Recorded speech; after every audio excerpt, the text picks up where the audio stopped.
Vamos começar então o nosso evento de hoje.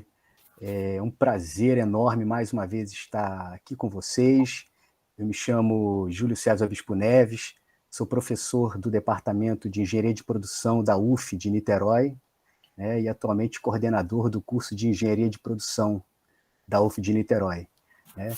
E hoje nós temos um prazer enorme de receber como convidado o professor André Martins, da UFRJ, professor de filosofia, excelente intérprete de Spinoza, e tem um canal no YouTube, né, André Martins Filosofia, onde lá ele tem uma capacidade, assim, uma didática e muito boa, uma pedagogia, uma didática muito boa de tratar de assuntos super difíceis, né, para a maioria de nós, e traz assim os conceitos de Spinoza, Nietzsche, Winnicott, um pouco de psicanálise, né, André? O André também é psicanalista, né? Me corrija, tá, André, se eu estiver errado. Tá certo. E traz assim para a gente esses conceitos com uma facilidade assim que o leigo que estiver lá no canal do André vai sentir assim, uma certa facilidade de se tratar desses assuntos quando chegar pela primeira vez, né? Esse trabalho é um trabalho fruto de um projeto de pesquisa que derivou para um projeto de extensão, onde nós estamos fazendo encontros aqui com os alunos e a comunidade acadêmica e fora da universidade também, para falar sobre a saúde mental dos estudantes, né, de graduação especial em engenharia, mas obviamente que esse assunto toca a todos, né? E estamos trazendo profissionais de diversas áreas para trazerem para a gente suas experiências e como que o seu instrumental, né, o instrumental da sua profissão, da sua experiência, pode ajudar nesse assunto que nos toca a todos. Temos aqui também a professora Denise, que faz parte do projeto de pesquisa, vou pedir para ela se apresentar, e aí em seguida eu passo a palavra para o André, e para o André começar a falar um pouco com a gente. Falei para ele aqui no começo, né, a gente estava conversando antes de começar, que o título por si só já é maravilhoso, Terapêutica e Prevenção, né, Spinoza, Filosofia de Spinoza como terapêutica e prevenção em saúde mental, né? Então, para aqueles que estão curiosos, né, como é que a filosofia pode nos ajudar no tratamento e na prevenção, né, dos problemas relacionados à saúde mental. Professora Denise, por favor. Oi, então, não vou falar muito, não. Eu sou Denise, sou professora da Engenharia de Produção, sou designer gráfica de formação, mas me aproximei dos engenheiros aí por um destino da vida e trabalho com ergonomia e estudo o trabalho das pessoas, o trabalho humano, né? E fui co-orientada por um filósofo, Yves Schwartz, e então ficou um misto de ergonomia com filosofia, estudos do trabalho e um pouco essas coisas. Então, é um prazer escutar você, né, e participar desse encontro aqui, que a gente, na verdade, está tentando criar, né, a discussão e os subsídios para poder pensar melhor o que está causando desconforto aí nos alunos, né, que a gente está chamando de esse desconforto na saúde mental, que, na verdade, a gente criou esse projeto mais provocada por alunos, né, do que provocados pelos alunos, do que não tiramos nada da cartola, né? Foram os alunos que se manifestaram com essa necessidade de discutir isso e que estavam também adoecendo, né? Num local que a gente pensa que pode ser o local da saúde e do prazer, né? A universidade. E aí tá aparecendo esse tipo de fenômeno que tem a ver com vários fatores que a gente está querendo investigar.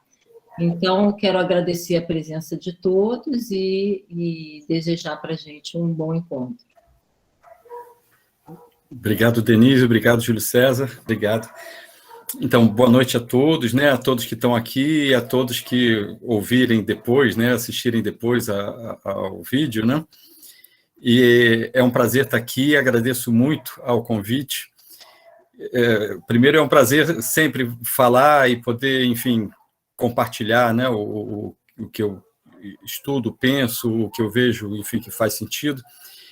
E queria parabenizar e dizer que é particularmente um prazer estar falando também, né, assim, para um programa voltado para alunos de graduação. E é sempre aquela coisa, quando a gente fala de saúde mental, de saúde psíquica, que, por um lado, assim, puxa, que pena que é preciso.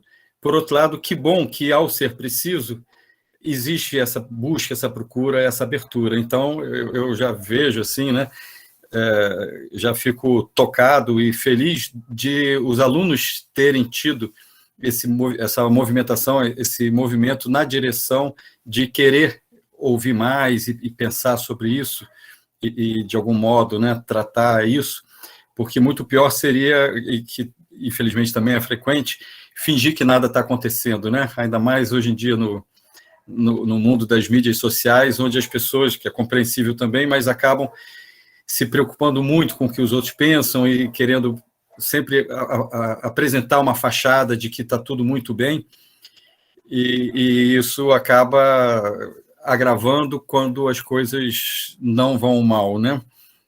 Então, que bom que houve essa iniciativa, e é um prazer estar aqui, enfim, podendo participar e compartilhar. Eu anotei alguns pontos, assim, de base, né, para apresentar. Vou tentar ser sucinto e, enfim, me fazer, espero, né, compreender o máximo possível. Eu vou gostar demais, assim, do debate. Então, já adianto, em relação ao debate, não existe pergunta boba. Então, quanto mais perguntas tiver, dúvidas ou até questões, porque eu não tenho, né, a vivência, no caso dos alunos da engenharia de produção da UF, né? Então eu vou falar de Spinoza e no debate vai ser um prazer poder, enfim, dialogar e pensar questões que surgirem, né, enfim, quem está participando. E vou falar uma palavrinha, então, de início, bem rápido, sobre Spinoza, né? Spinoza é um filósofo do século XVII.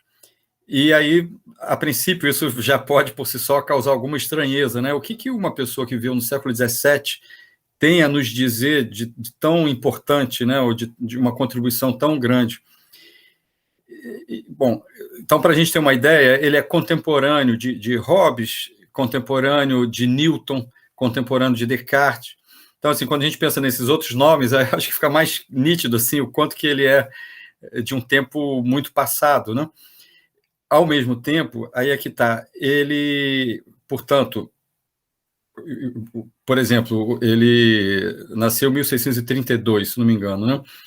Em 1610, Galileu estava escapando da fogueira da Inquisição. Em 1600, ou seja, 1610, 20 e pouquinhos anos antes dele nascer, 1600, 30 e pouquinhos anos antes dele nascer, Giordano Bruno estava sendo queimado vivo em praça pública pela fogueira da Inquisição.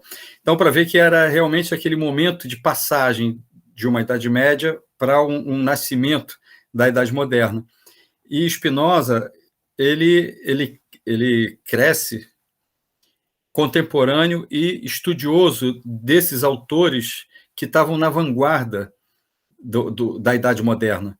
E ele critica esses autores. Então, ele pega carona neles, criticando a Idade Média, e a crítica que ele faz vai fazer sentido séculos depois, quando a Idade Moderna entra em crise. Bom, isso é uma maneira assim, histórica de dizer por que um autor do século XVII é tão contemporâneo nosso. E o meu modo de dizer, que é como eu sinto, enfim, é que eu considero a filosofia de Spinoza, e Spinoza nesse sentido, assim, não só um autor do século XXI, como de vanguarda no século XXI. Eu vejo ele assim, muito mais de vanguarda do que os autores do século XX, por exemplo. Enfim. No século XVII, bom, acho que não cabe entrar mais em detalhes, né? Mas acho que é interessante ver também a vida dele. Ele chocou muito a época dele pelas ideias dele, que ele não tinha nenhuma intenção de contrariar nenhuma religião, mas o que ele observava e descrevia do mundo, do real, contrariava as religiões, né? Então, ele foi muito perseguido e condenado por conta disso, foi banido, não só excomungado, como banido do bairro judaico em que ele nasceu e cresceu, em Amsterdã, que, no entanto, era a cidade democrática da época. Foi obrigado a sair de Amsterdã, morar em vilarejos vizinhos, né? Einstein tem aquela frase, quando perguntaram para ele se ele acreditava em Deus, Einstein respondeu: eu acredito no Deus de Spinoza. E, inclusive, numa das casas que Spinoza morou, nos arredores de Amsterdã, tem o livro de assinatura de visitantes, né? E está lá a assinatura do Einstein, né? Bom, então, dito isso, vamos passar direto agora para a questão. Como que eu pensei, assim, o que eu pensei especificamente de trazer, tentando ser mais direto na questão da terapêutica e da prevenção em saúde mental. O livro principal, né, a obra-prima de Spinoza, se chama Ética. Bom, esse livro, o nome já sugere isso, esse livro é considerado, inclusive nos estudos de filosofia, entre os estudiosos de filosofia, na história da filosofia, como um livro terapêutico.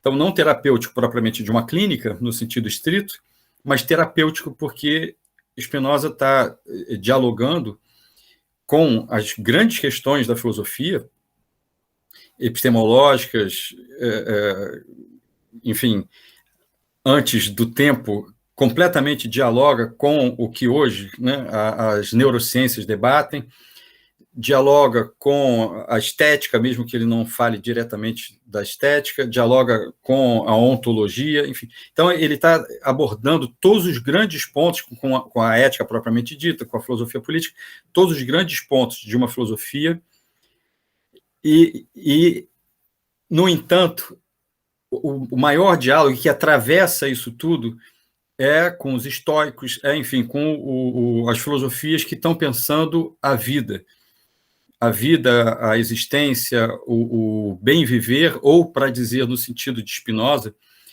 e não é à toa esse sentido, o afetar-se melhor. Então, eu vou começar pela teoria dos afetos, mas queria, então, antes, só completando essa apresentação inicial, dizer que a ética, portanto, ele vai buscar essa ética, diferenciar a ética de uma moral. Ele está buscando, construindo, entre outras coisas igualmente relevantes, uma teoria dos afetos, que eu vou começar por aí, e o livro anterior dele, que é Tratado da Reforma do Intelecto, ou Tratado da Emenda do Intelecto, em latim, Emenda do Intelecto, Tractatus de Intellectus Emendatione, ele diz que é o método, que ele está apresentando ali o método necessário para a compreensão da ética. Então, a ética tem um livro anterior, né, que é justamente o Tratado da Reforma do Intelecto. E por quê? Aí, bom, a partir de agora eu vou explicar com as minhas palavras, né, para poder ser sintético e fazer essa costura e ir direto aos pontos, né? É necessário, porque o que Spinoza está trazendo, compartilhando e dizendo é que, sem o que ele está chamando de uma reforma do intelecto, uma reforma da maneira como a gente compreende as coisas, o conhecimento, a vida, vai ser muito difícil, inclusive, entender o que ele está propondo na ética. E por quê? E aí, então, no Tratado da Reforma do Intelecto, se situa o que eu chamo, né, no meio de filosofia da mente, em Spinoza.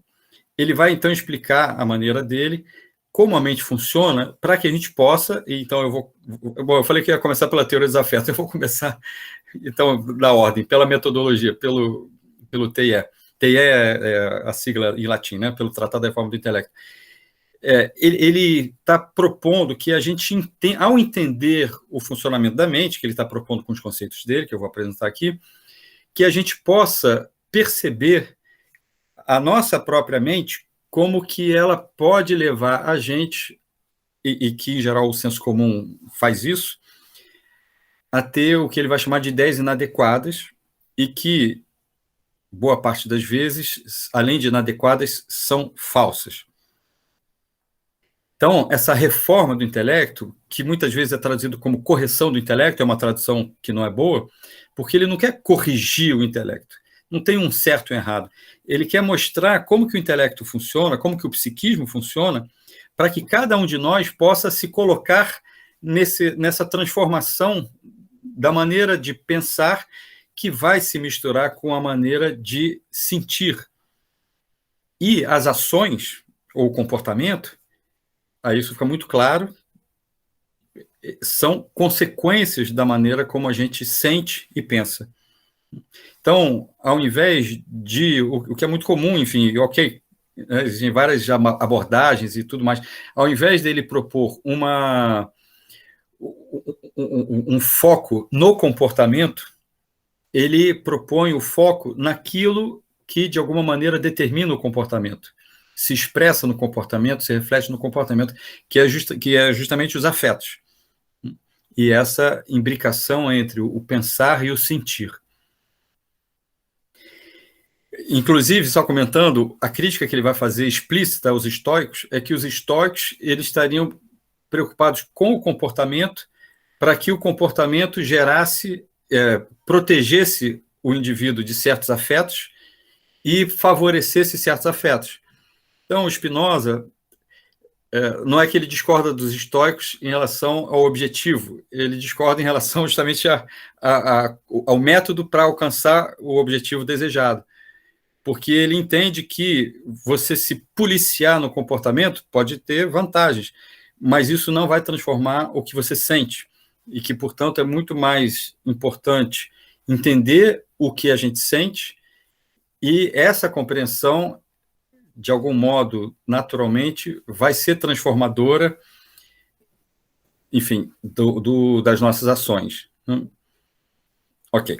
Então, isso tudo foi introdução. Eu vou começar, então, pela ordem do próprio Spinoza, falando disso que eu estou chamando de filosofia da mente, e depois vou associar com a teoria dos afetos.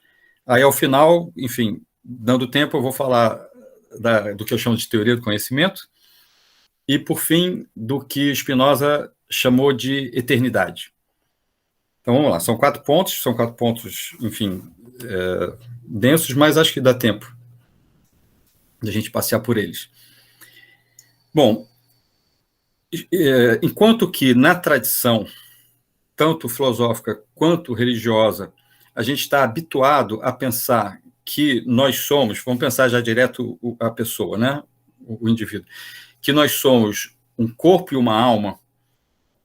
Nas religiões isso fica, em geral, explícito. Na filosofia, isso é apresentado desde Platão e Aristóteles, Sócrates, Platão, Aristóteles. Spinoza discorda disso. Ele entende que nós somos um indivíduo uno. Uno, entenda-se, não é monolítico, né? Uno composto de infinitos indivíduos, diz Spinoza. E que, portanto, a nossa essência é a relação entre esses indivíduos, entre essas partes, que compõem essa unidade que nós somos. E que essa unidade que nós somos é um corpo anímico, um corpo vivo, um corpo pensante. E que, portanto, o corpo não é uma substância e a alma uma outra substância, e por isso mesmo ele não usa o termo alma, ele usa o termo mente. Então, o corpo não é uma substância e a mente outra substância. Nós somos uma modificação da substância única, que é o real, a natureza, o real, a vida. E isso que nós somos, essa unidade que nós somos, é um corpo pensante, um corpo anímico, que ele vai descrever como o corpo e sua ideia. Então, esse sua ideia, que é justamente o que está descrevendo a mente, é a ideia do corpo. Então, nós somos um corpo pensante, um corpo e sua ideia, essa sua ideia é a ideia do corpo, que é a mente. O Winnicott, que é o psicanalista que não à toa, né, eu gosto e trabalho com ele descreve isso de uma maneira talvez mais fácil de entender. Ele diz assim, a mente é a elaboração psíquica da atividade somática. E aí a gente entende que é uma coisa só. É preciso uma atividade somática, e o corpo está sempre em atividade, para que exista isso que a gente chama de mente. A mente não é um epifenômeno, um resultado, ela é intrínseca à própria atividade somática. Então, voltando para Spinoza, a mente é o pensamento desse corpo que não existe inerte, que não existe sem pensamento.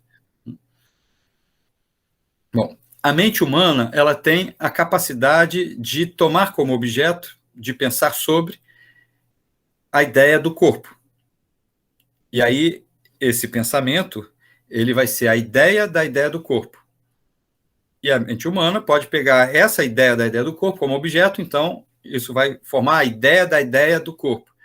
E a ideia da ideia da ideia, e assim por diante, em grau de abstração. Mas a gente não só, o nosso pensamento, a ideia da ideia, ela está inserida no real único, na substância única, como, de alguma maneira, ela parte sempre da ideia do corpo. E o que é o afeto, diz Spinoza? O afeto é a modificação do corpo e sua ideia. Ou seja, nosso corpo está sempre se modificando, porque está sempre interagindo. O afeto é o fato de a gente se afetar, ou seja, o nosso corpo está se modificando o tempo inteiro, e, portanto, essa modificação e sua ideia é o fato de que nós nos afetamos. Então, o afeto como sentimento, ele é o que nós sentimos ao nos afetarmos. Então, a gente sente a modificação do corpo, e esse sentir é o afeto, e esse afeto, voltando para a definição, é a modificação do corpo e sua ideia. Esse afeto é uma ideia. É a modificação do corpo e sua ideia. Então, portanto, é uma ideia. Ou seja, diz Spinoza, o afeto é a primeira ideia. A primeira nesse sentido, assim, se a gente pudesse isolar um momento, o nosso corpo está sendo o tempo inteiro, pelos sentidos, modificado, impressionado. E a gente sente essas impressões. Então, o afeto é justamente essa primeira ideia do corpo. Bom, isso é importante por quê? Porque quando... Bom, primeiro, a gente vai vincular isso depois à teoria dos afetos, porque essa modificação do corpo, esse afeto, ele pode se dar no sentido de uma diminuição da nossa potência de vida, da nossa potência de agir, de ser, ou no sentido de um aumento, de uma expansão da nossa potência de ser, de agir, de pensar. Spinoza vai nomear, vai descrever quando a nossa potência é diminuída como um afeto de tristeza, isso nos entristece. E quando a nossa potência é aumentada, ele vai nomear de alegria, ou seja, nós nos alegramos quando a nossa potência é aumentada. A gente vai falar disso daqui a pouquinho. Voltando para a filosofia da mente. Quando a gente é modificado e, portanto, afetado nas relações, nas interações, existe, e isso vai se confundir justamente com a própria cognição, existem duas maneiras da gente se relacionar com as coisas que nos afetam. Então, se tudo é único, digamos, né, nós somos os mesmos, de agora a pouco, quando começou a aula, ou a palestra, enfim, ou de ontem, ao mesmo tempo não somos os mesmos, né? Então, esse paradoxo de que somos os mesmos e não somos. Então, nesse sentido, o instante presente é sempre único. Não existe uma identidade absoluta em nada. Então, entendendo que o instante é sempre único e que a gente só vive no presente, o passado é memória, marca, hábito, o futuro é imaginação, projeção, então o presente é sempre único. Na interação com as coisas, existem duas maneiras da gente conhecer as coisas. Antes de mais nada, é preciso entender, portanto, que a gente conhece as coisas porque nosso corpo é modificado. Então, conhecer as coisas, diz Spinoza, é conhecer a modificação no nosso corpo e, a partir da modificação do nosso corpo, conhecer o objeto externo, o objeto com o qual a gente interagiu, que nos marcou, ou que, enfim, nos modificou. Então, não é que o objeto externo seja inferido, ou adivinhado, ou imaginado exatamente. Ele é conhecido através da imagem que, de alguma maneira, ele deixou em nós nessa interação. Essa imagem, essa impressão, Spinoza vai chamar de afecção. E o afeto é o sentimento concomitante, não é depois, concomitante, que é sentido nessa afecção, nessa interação. Então, para eu conhecer o momento presente, daí a ideia de continuidade do ser, de memória, de hábito, etc., é inevitável, não tem como ser de outra maneira, que eu parta do que eu já conheço.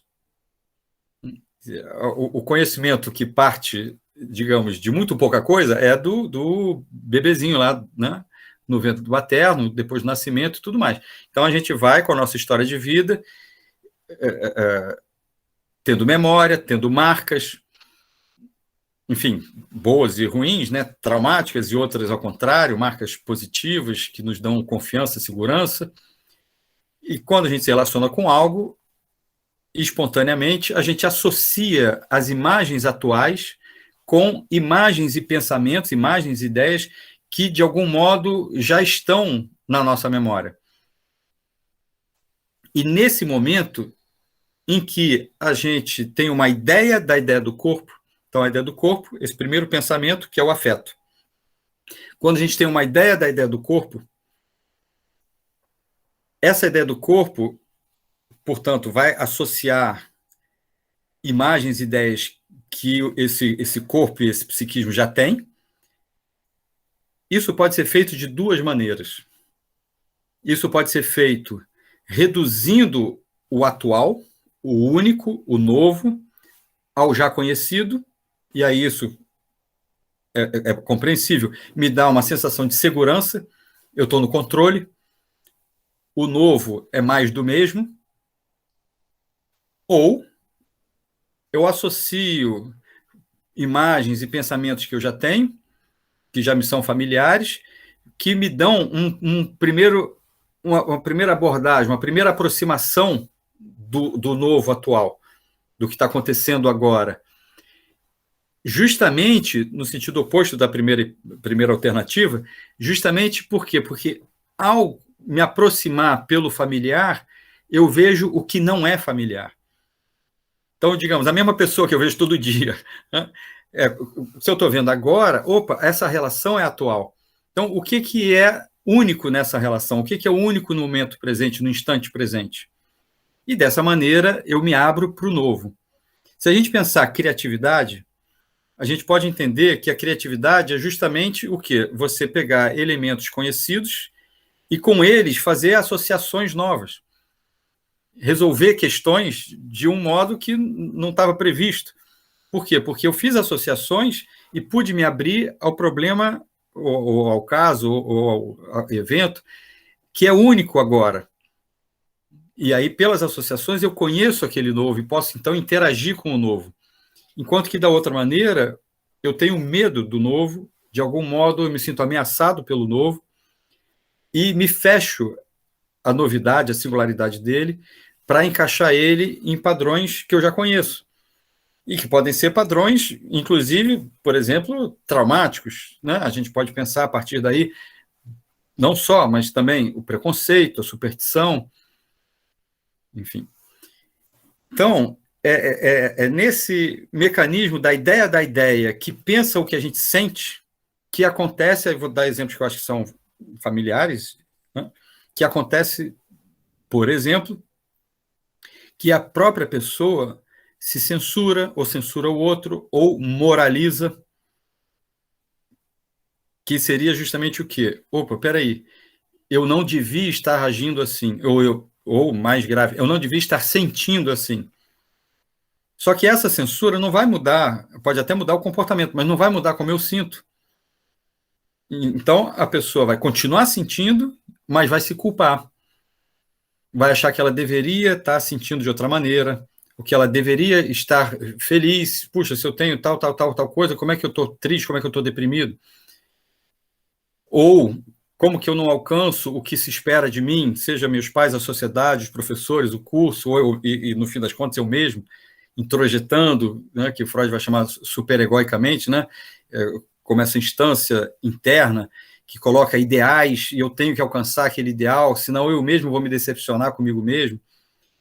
Então, isso, nessa filosofia da mente de Spinoza, a gente entende que a ideia da ideia, que, de algum modo, ao invés de tentar compreender o sentimento, o afeto, a ideia do corpo, como eu estou me sentindo, ela tenta, às vezes até acha que está tentando conhecer como eu sinto, mas ao invés de tentar conhecer, ou para tentar conhecer, ela está olhando para a teoria, o que supostamente deveria ser, e está censurando o que é.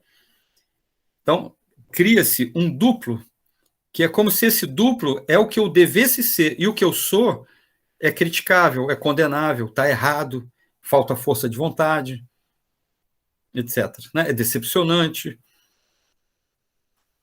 Essa ideia da ideia que vira as costas para a ideia do corpo e tenta legislar sobre a ideia do corpo não é transformadora da ideia do corpo, não é terapêutica.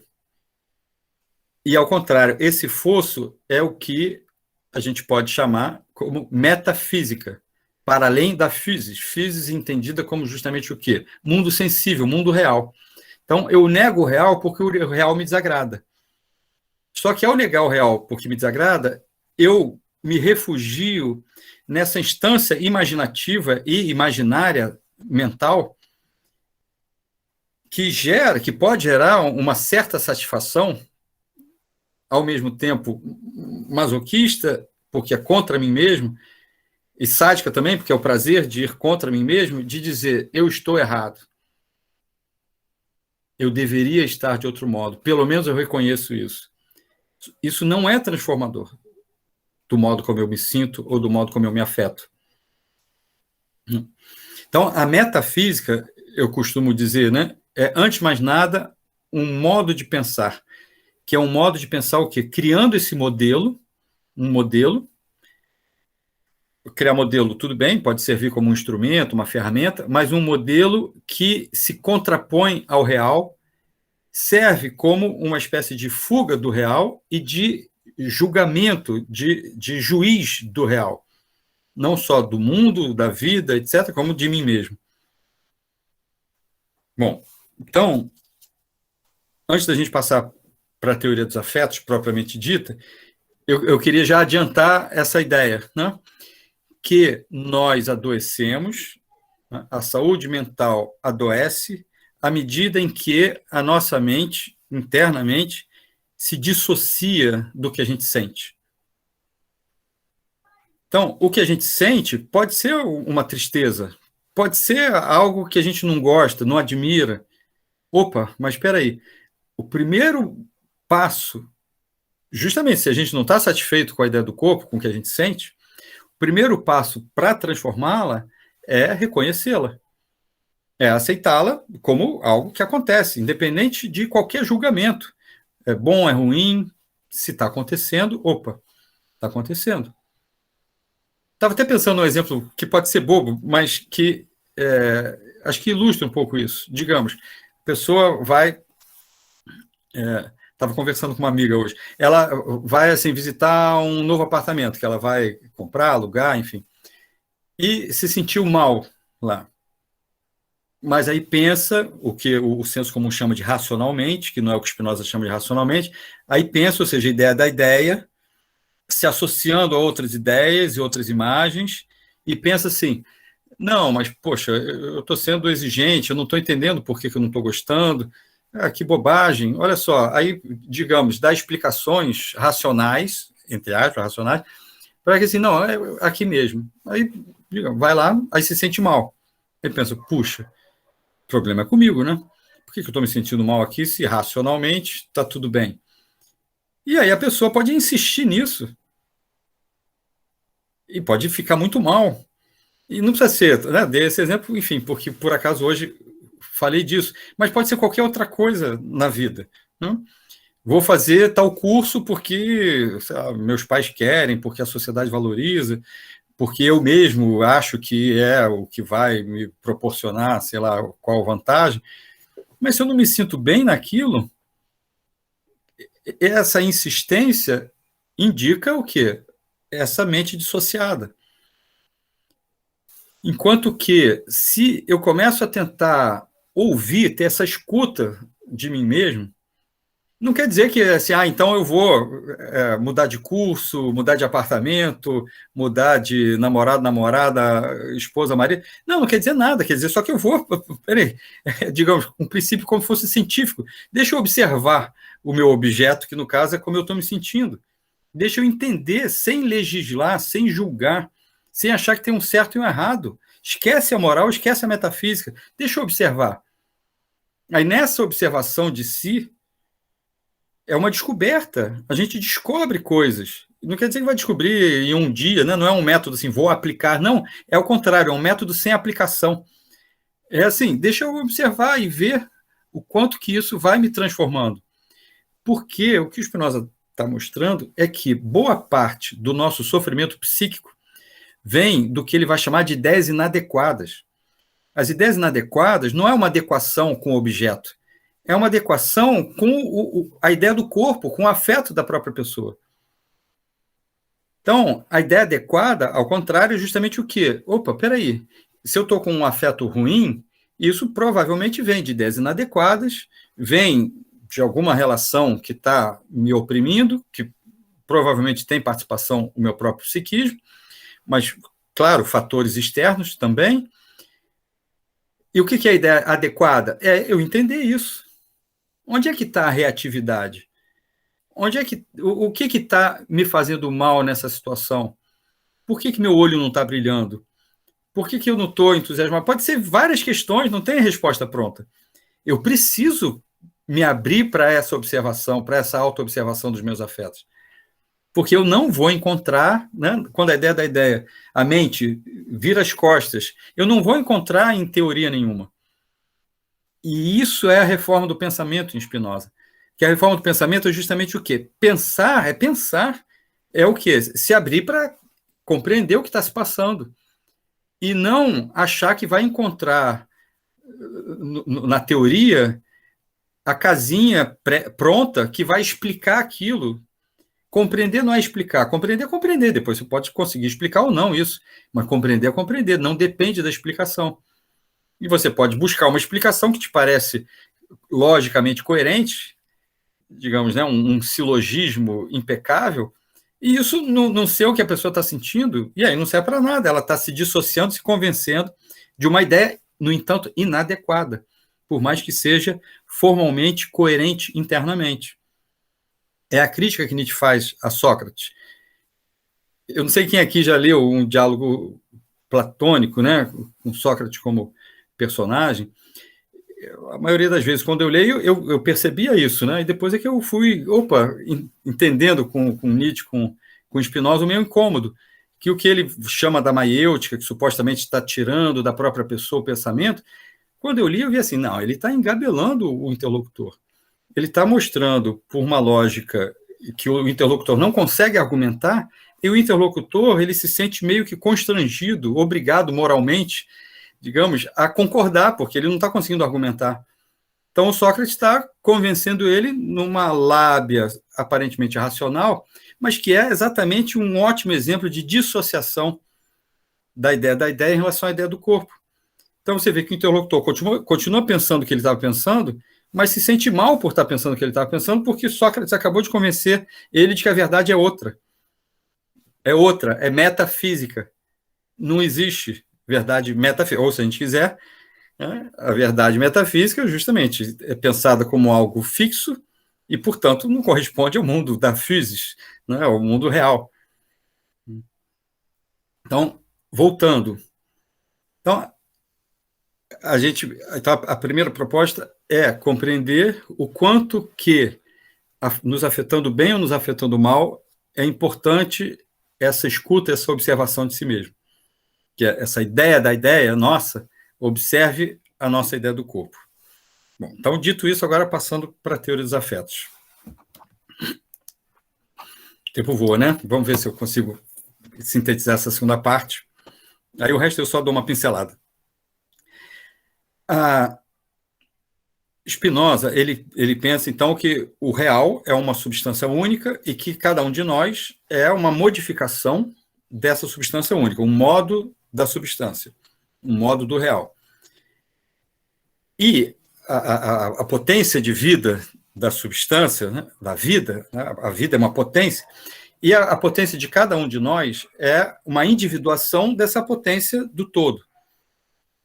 Essa potência individuada, ele vai usar um termo latino, que eu não vou falar, enfim, a história e tudo para não gastar o tempo, mas ele vai chamar a palavra em latim conatus. Aí, em geral, em outras línguas, a gente mantém o latim porque é difícil ter uma tradução que corresponda ao sentido que Spinoza dá para o termo. Então, esse conatus, a gente entende o quê? Uma potência individual. A potência de perseverar no seu ser, que é diferente de conservar o seu estado ou de perseverar na existência, perseverar o seu ser, ou seja, uma potência de expansão. Esse princípio é muito importante para a gente entender a questão da saúde mental. Por quê? Porque a não saúde mental é sempre, 100% das vezes, alguma variação, alguma modalidade dessa nossa potência interna, desse nosso conatus, está sendo oprimido. 100% das vezes. Então, à medida em que, de algum modo, a gente está justamente com uma ideia da ideia dissociada, dizendo para a gente, você deve fazer isso, você deve fazer aquilo, a sociedade espera de você isso, seus pais, ou a mídia, ou os valores e tal, e a gente, é compreensível, quer de alguma forma contemplar ou corresponder a isso para se sentir bem, mas esse se sentir bem, ele tem um grau de superficialidade e, sobretudo, ele pode contribuir para, no fundo, a gente se sentir mal, por não estar conseguindo expressar o conatus. Então, expressar essa nossa potência. Bom, então, aí Spinoza, voltando ao que eu tinha falado, ele vai nomear, né, descrever, quando a gente sente a potência se expandir, ele vai chamar de alegria. Quando a gente sente a potência murchar, se oprimir, ele vai chamar de tristeza. A tristeza é um afeto passivo. Por quê? Porque a tristeza, a gente, né, se fecha, porque, de algum modo, os objetos externos, os acontecimentos externos, estão sendo uma causa externa que está me oprimindo, por mais que essa causa externa seja introjetada, né, ao modo do superego, se a gente usar os termos de Freud. Não? Ok. A alegria, aí tem um outro ponto crucial. A alegria, ela pode ser um afeto ativo, ou seja, uma alegria por conta dessa expansão da nossa potência, ou, paradoxalmente, ser um afeto passivo. Ué, aí como é que pode? Se a alegria é expansão, como é que a alegria que é expansão pode ser um afeto passivo? Porque o que vai definir afeto passivo é quando essas causas externas, de algum modo, estão se sobrepondo à nossa potência. Ok? Então, qual é o paradoxo? A alegria passiva é a sensação de alegria, ou, digamos, um tipo de alegria, que cada um de nós sente quando a gente reage ao objeto externo, a uma demanda externa que, na verdade, não nos diz respeito, mas se eu consigo estar à altura da demanda externa, puxa, isso vai me deixar alegre. Quando eu correspondo às expectativas, na alegria ativa, por exemplo. Eu posso também corresponder às expectativas, mas digamos que, por acaso, além de corresponder às expectativas, isso diz respeito, faz sentido para mim, vem de dentro. E aí, digamos, a causa externa seria somente uma causa transitiva, estaria desencadeando a expansão da minha potência. Mas, num número igual ou maior de vezes, essa causa externa, digamos, eu responder à causa externa, não diz respeito à minha potência, que a gente poderia chamar interna, entre aspas, enfim, não diz respeito a uma expansão, a uma realização, a eu me sentir vivo, inteiro, integrado. É muito mais uma satisfaçãozinha em relação a uma expectativa. Então, a alegria passiva é essa alegria que a gente sente comparativamente. E que pode ser coisas agradáveis, enfim, um divertimento, ou uma competiçãozinha, um jogo, não sei, alegria passiva. Anódina. Mas as alegrias passivas também ajudam a gente a entender, por exemplo, as alegrias nascidas reagindo à tristeza. Por exemplo, o ódio, a vingança, né? Digamos, uma pessoa que se vinga, ela vai se sentir potente. Mas esse sentimento não é por uma potência, digamos, genuína ou real. É porque a pessoa, no entendimento daquele momento dela, né? Naquele momento passional, ela pensa que ela se vingou de alguém que fez mal a ela. Então, são alegrias, aumentos de potência, mas são aumentos de potência que não expressam um aumento real da potência da pessoa. Bom, isso se vê, e aí, tentando acelerar, isso se vê muito na vida, enfim, de qualquer pessoa, e talvez um pouco mais, assim, adolescentes e mais jovens, enfim, quando eles se preocupam, enfim, de forma compreensível, com a inserção no mercado de trabalho, a inserção no mundo das relações interpessoais, das relações amorosas, nas mídias sociais, né? Se não fosse assim, não teria tanta gente querendo botar uma fachada no Instagram, Facebook, etc., de que está tudo muito bem, né? De que a pessoa está muito bem, não teria vergonha de estar como está, enfim, se as pessoas consideram bem ou não, e daí não tem problema. Então, toda essa preocupação é justamente o quê? Uma busca de expressar alegrias passivas. Essa busca de expressar alegrias passivas, ela não sempre, mas com uma certa frequência, pode ser um obstáculo às alegrias ativas. E a gente vê isso no senso comum, né? Quando a pessoa começa a fazer uma atividade ou começa a se sentir à altura, de acordo com você, consigo mesma, ela vai se importando menos com o que as outras pessoas pensam. Puxa, isso me faz bem. Então, paciência, que não é o que os outros esperam, ou que ninguém concorda, ou que ninguém gosta disso. Eu estou gostando, isso está me fazendo bem. Enfim, então, vamos lá. E aí vou associar com mais duas coisas, e aí eu paro para a gente abrir para o debate, né?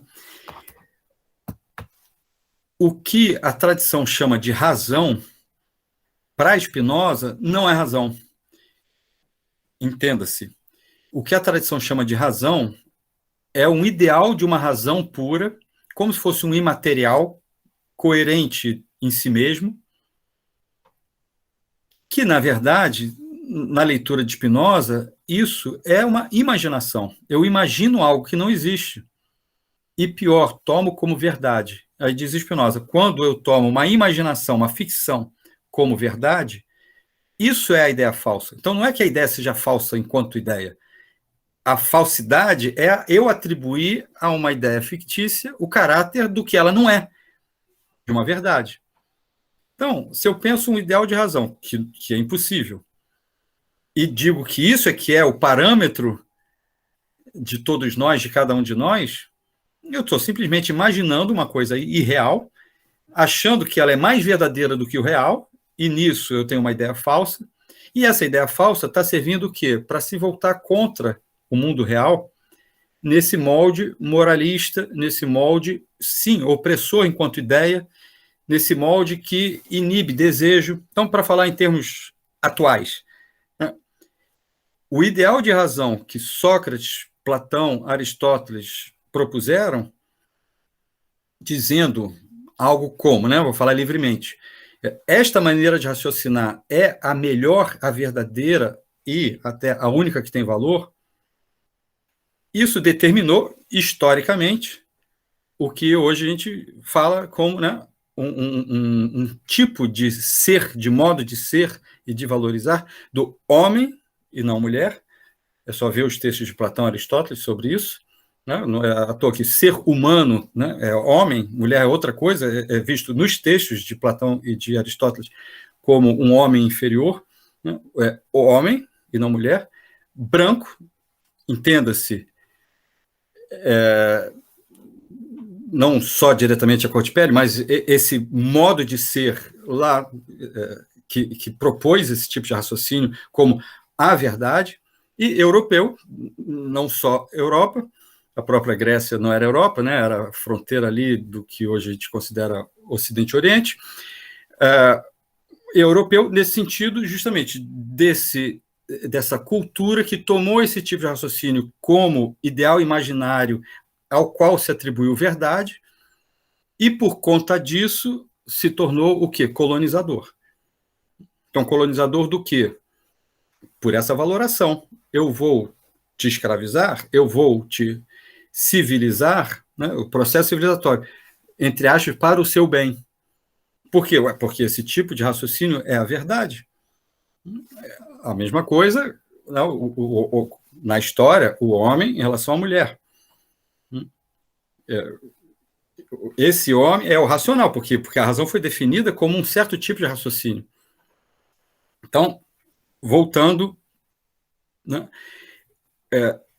o que Spinoza vai chamar de razão, diferentemente desse modelo idealizado e estabelecido em nome do qual, estabelecido como o bem em nome do qual se fez muito mal ao longo de toda a história, Spinoza definiu como razão é o quê? A capacidade que a mente pode ter de perceber os elementos que fazem parte da realidade compartilhada, ou seja, as propriedades comuns entre as coisas, e, a partir disso, discernir o que é uma projeção pessoal, passional minha, e do que é da realidade comum. Ou seja, a razão é uma maneira de eu perceber, já que eu só conheço as coisas porque eu formo imagens e associo imagens, é uma maneira de eu perceber e discernir entre essas imagens o que é uma projeção de afetos meus e o que é realidade comum. Isso a gente tem também a experiência no senso comum, né? Digamos, quando a gente conhece alguma coisa, encontra uma coisa nova, a gente tem tendência, né, a conversar com as pessoas próximas, puxa, ó, vê se eu estou viajando, estou certo ou errado, o que aconteceu, me ajuda a entender, até esse princípio psicanalítico, assim, né, puxa, acho que eu senti dessa maneira porque na minha família, ou na minha cultura, não sei o que, tem esse tipo de visão, de compreensão, de pensamento, de ideia, de preconceito, etc. Não? Enfim, então, a razão em Spinoza é uma maneira de conhecer, ou seja, ela não é sujeito de nada, o ator, o agente é a mente, é uma maneira da mente conhecer, discernindo o que é projeção, identificação projetiva, né, é o termo que a psicologia, a psicanálise usam, e o que faz parte da realidade comum. Entender isso é muito importante, por quê? Porque, digamos, toda a parte mais óbvia que é associada ao racional, matemática, regras, leis, tudo mais, isso passa a ser ferramenta. Uma ferramenta. Então, eu saber utilizar essa ferramenta, ótimo, é uma ferramenta. Isso não é um representante da verdade. E isso muda tudo. Muda tudo, inclusive, por quê? Porque a gente pode entender, por exemplo, que ser criativo, você pode ser criativo em qualquer área. Porque ser criativo é o quê? É associar, como a gente falou, associar imagens e ideias e trazer uma combinação nova, um aporte novo. Ou seja, na arte, né, independente de se socialmente vai ser visto como original, brilhante e tudo mais, a arte, ela é, antes de mais nada do que expressão desse conatos. E por isso que, queiramos ou não, é fato para o ser humano que a arte, em geral, é curativa. Porque é um âmbito, né, da cultura onde a gente admite essa expressão. O que Spinoza está querendo trazer é justamente que essa expressão criativa, ela, sim, pode estar presente em qualquer âmbito da vida. E, ao contrário, quando não só ela não está, como se dá por uma ideia da ideia inadequada e falsa, essa repressão à nossa potência individual, a essa expansão individual, essa expressão, aí é que qualquer ser humano, quer queira, quer não, adoece. E aí não vai adiantar, né, que a psicanálise chama de mania ou hipomania, eu falei, fingir, entrar no auto-engano que não é nada disso.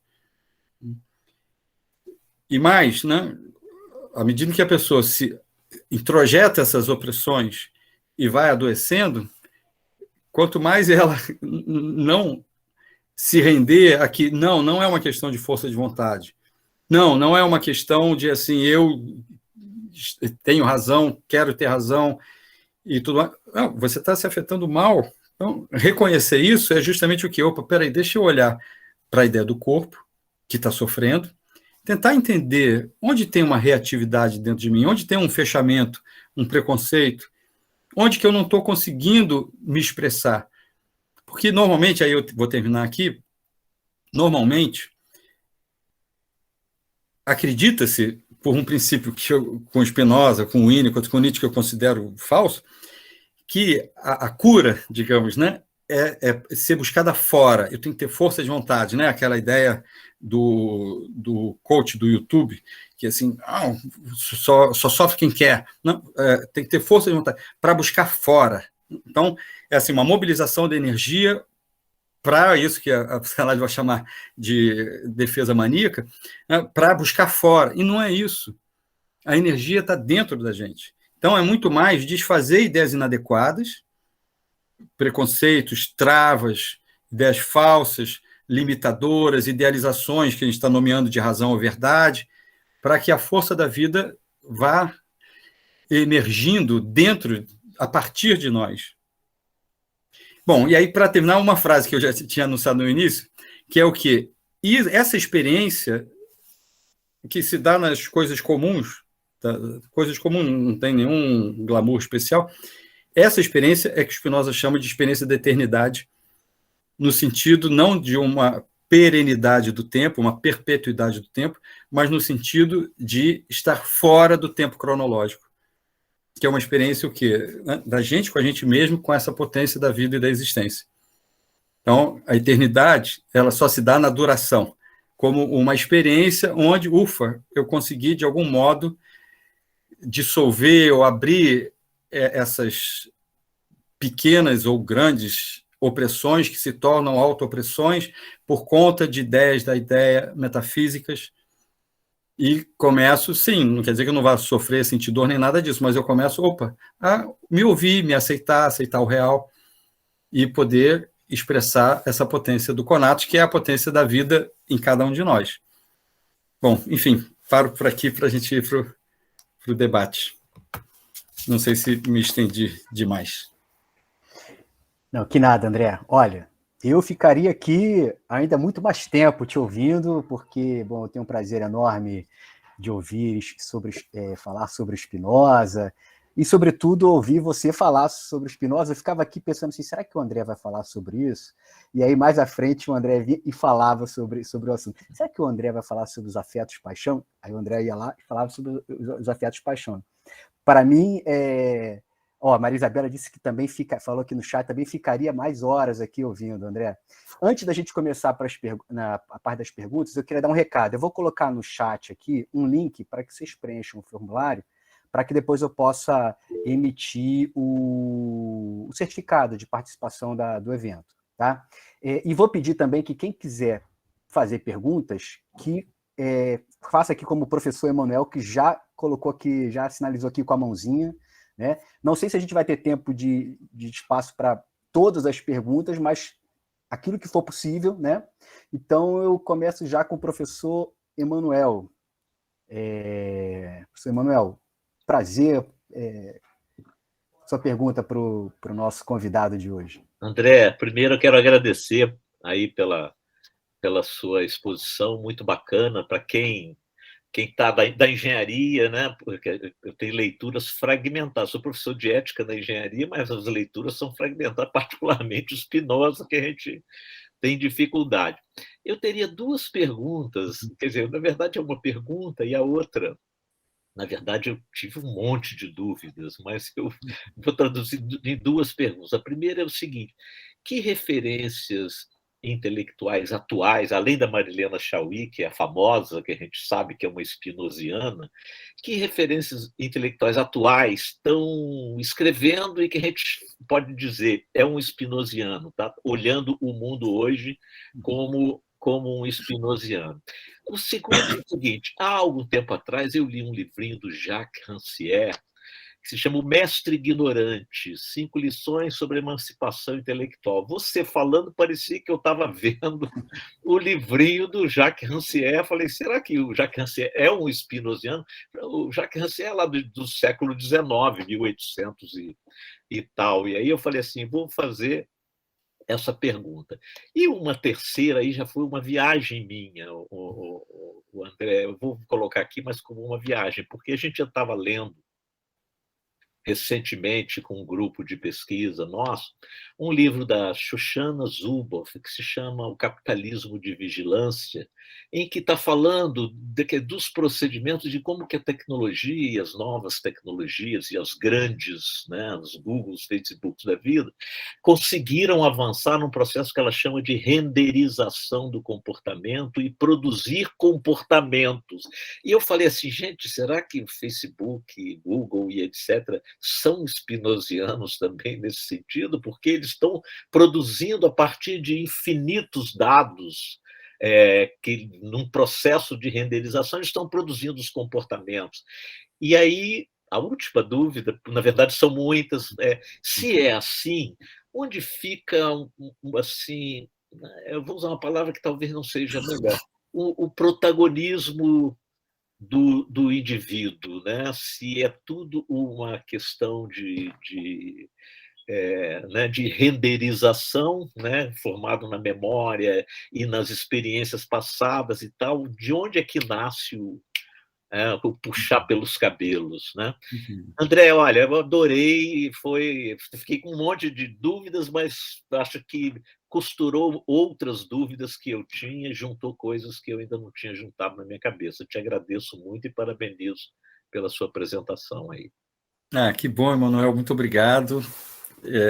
Enfim, vou pensar em voz alta, né, as suas questões.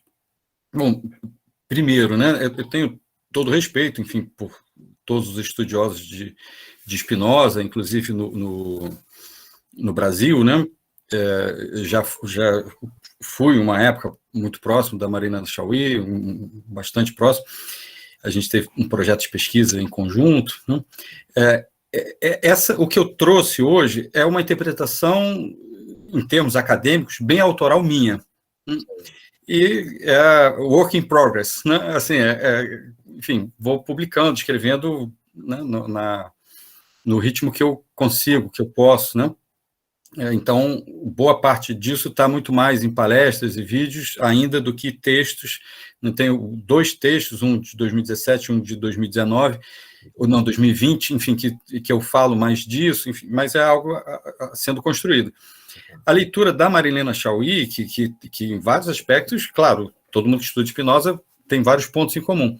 Ela puxa um pouco mais para um certo tipo, digamos, de racionalismo iluminista, que não é como eu leio Spinoza, né? Então tem uma diferençazinha ali de interpretação. De autor contemporâneo, eu me afino mais, por exemplo, com Laurent Bove, B-O-V-E, que não me lembro mais em que ano exatamente, 2009, acho, 2010, deu uma série de palestras em São Paulo, e essas palestras foram publicadas com o título de Spinoza e a Psicologia Social. Eu me afino muito mais com ele e com outros autores, Pascal Sévérac, enfim, tem o Lourenço Vintiguera, autores com os quais eu trabalhei na França, né, que nesse intercâmbio, dei aula em universidades francesas, né, eu fui para lá dar palestras também, eles vieram para cá, enfim. Bom, então isso é o que eu teria, assim, inicialmente para dizer. Um livro que é o que eu mais gosto, de livro introdutório, com o qual eu mais me afino, é o da Anísia da Silveira, que chama Cartas a Spinoza. Eu acho que ela teve uma compreensão fina e profunda de Spinoza, e mais o Spinoza que eu entendo, né? Que eu reconheço no texto de Spinoza. Bom, isso então é um pouco a primeira pergunta, com o complemento, o Jacques Rancière. Algumas pessoas já me falaram isso, eu tenho que parar e ler, eu não li Jacques Rancière, mas você não é a primeira pessoa que faz essa aproximação, então, enfim, eu tenho que arranjar um tempinho para ler e ver de perto, e em termos históricos eu não sei o quanto que ele teria tido ou não influência de Spinoza, que é um autor que, paradoxalmente, ao mesmo tempo que não é tão conhecido quanto os autores da metafísica, e por isso mesmo, ele é um autor que nenhum outro filósofo deixou de comentar. Então, ele é comentado por Freud, Lacan, Hegel, Nietzsche, Bergson, todos que você imaginar, que a gente imaginar, comentaram, disseram alguma coisa sobre Spinoza. E, em geral, sempre nesse sentido. Existem duas filosofias, cada filósofo tem duas filosofias, a de Spinoza é a sua própria, ou então é o príncipe da filosofia, enfim. Então, ele sempre causou um impacto muito grande na história da filosofia, apesar desse estranhamento, porque justamente ele é o autor da imanência e não da metafísica. Então, ele está desconstruindo essa linha principal da história da filosofia. Bom, aí as duas últimas questões, né, que você me trouxe. Viagem. Não, mas imagina. Então, a primeira, só recapitulando, né, assim, essa associação com a ideia da renderização do comportamento, eu diria ao contrário, né, que essa prática da renderização do comportamento é anti-espinosista, embora seja, num certo sentido, sim, né, vou usar os seus poderes para o mal, brincando, né, com a coisa. Quer dizer, que, sim, é uma compreensão do funcionamento afetivo. Tem a ver com a imanência, né, André? Tem muito a ver com a imanência, essa renderização, né? Olha, está tudo ali, eu posso capturar e processar. Mas sim e não, porque esse processamento ele está visando uma manipulação do comportamento dos afetos, né? Isso não é espinosista. O que Spinoza... Vou dar um exemplo. O Príncipe, o livro O Príncipe do Maquiavel, ele sempre foi muito visto com rejeição, né, porque mostrava lá, assim, como se fosse um manual para ditadores, né, para tiranos. Spinoza elogia o livro, porque ele diz assim, olha só, esse livro está publicado, tornado público. Maquiavel escreveu esse livro, ainda mais se a gente compara com outro livro de Maquiavel, sobre Tito Livio. Maquiavel escreveu esse livro para alertar as pessoas o quanto que o funcionamento psíquico-afetivo das pessoas, como que funciona e, portanto, como que é relativamente facilmente manipulável por um tirano.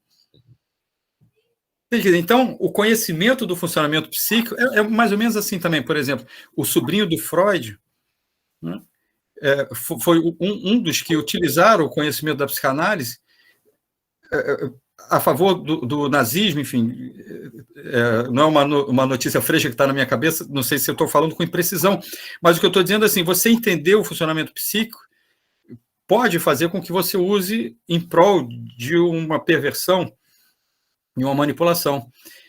Então, não é exatamente a imanência, porque, digamos, um conhecimento da imanência para usar em prol de uma nova metafísica, que é o quê? Um valor absoluto. Por exemplo, ganhar dinheiro em cima de afetos que eu vou manipular ou que eu vou favorecer que as pessoas tenham, sem nem que percebam que tenham.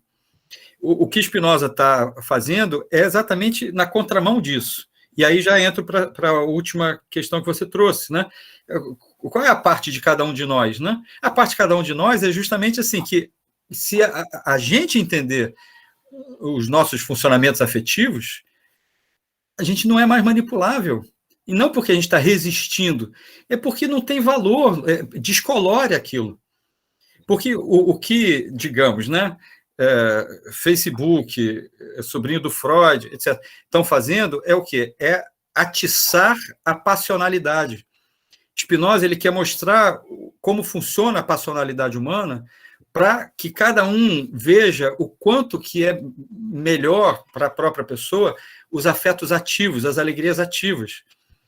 Esses exemplos são manipulações em que sentido? Estão favorecendo uma passionalidade, estão favorecendo alegrias passivas, que se misturam com tristeza. Né? É uma exploração o quê? Do medo, da insegurança, do sentimento de ameaça. Então, eles estão sendo muito mais hobbesianos do que espinosistas. O que Spinoza quer mostrar, quase todas as minhas falas, eu lembro essa frase, porque eu acho ela, além de engraçada, muito pertinente. O que Spinoza quer mostrar é o que o Jorge Benjor diz numa frase de uma música dele. se malandro soubesse como é bom ser honesto, seria honesto só de malandragem. É isso que Spinoza quer mostrar. Que se a pessoa entende como é muito mais favorável para ela ter alegrias ativas, ela não vai mais ser tão manipulável por desejar alegrias passivas. Ela vai olhar as alegrias passivas assim, tipo, se eu tiver tempo, ok, isso não me interessa, não me interessa porque eu me proíbo. Então, é isso que Spinoza critica os estoicos. Spinoza é contra a moral, porque a moral ela só censura. Spinoza ele quer propor a gente, e por isso é terapêutico e preventivo, uma compreensão que a gente começa a ver o mundo com essa reforma do pensamento, e isso que a gente vê, né, no dia a dia, o sistema, a mídia, o Facebook, estão nos manipulando. Não está manipulando não é porque você quer, você não quer, mas está manipulando porque, de algum modo, você está mordendo aquela isca desse desejo afeto passivo, da alegria passiva. Mas a compreensão, ela trabalha essa base a partir da qual, espontaneamente, em algum momento, você se vê em situações onde você era reativo ou onde você desejava muito as alegrias comparativas, e aquilo, olha só, não me atrai mais, não me chama atenção. Eu mesmo me percebo não desejando mais alegrias passivas, comparativas, de status, assim, fica uma coisa assim, uma ferramenta, uma coisa anódina, né? Como diz Spinoza, o problema não é glória, concupiscência, etc, etc. O problema é achar que isso é fim, como se viesse junto o afeto. Opa, aí é que está a armadilha, né? Assim, eu vou ter um afeto de alegria ativa se eu conseguir me comportar ou obter tais bens. Isso não vai acontecer. Aí a pessoa, né, o golpe perfeito é o quê? A pessoa vai se culpar. Puxa, era para eu estar feliz porque eu consegui tal bem material, ou porque eu consegui tal coisa, ou tal conquista, ou porque, enfim, etc, etc, e não estou. Aí ela acha que o problema dela. Não, o problema é que aquilo é uma alegria passiva, que se eu coloco como fim, eu não vou encontrar o que eu acho que vai junto, que é a alegria ativa. A alegria ativa está ao contrário, né? Está nessa desconstrução e nessa percepção da própria potência da vida, que pode se dar em coisas extremamente incríveis e glamourosas, e especiais como pode se dar nas pequenas coisas do dia a dia. Bacana, obrigado, André, valeu muito, hein? Valeu, obrigado, Júlio, pelo convite também para essa experiência super bacana aqui, valeu. Obrigado. Opa, que bom, obrigado, Manuel, obrigado pela pergunta também. Pô, legal, obrigado, Manuel.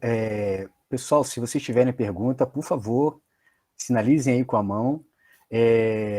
Pô, André, eu falei, não é jogar a conversa fora, não. Realmente, eu vou elaborando, às vezes, aqui uns questionamentos, umas dúvidas, e aí você, na sua fala, você acaba colocando, de alguma forma, alguma dúvida. Não a dúvida, mas até uma possibilidade de colocação de dúvida. Mas eu queria colocar para você o seguinte, acho muito interessante em Spinoza os conceitos do afeto-paixão, né?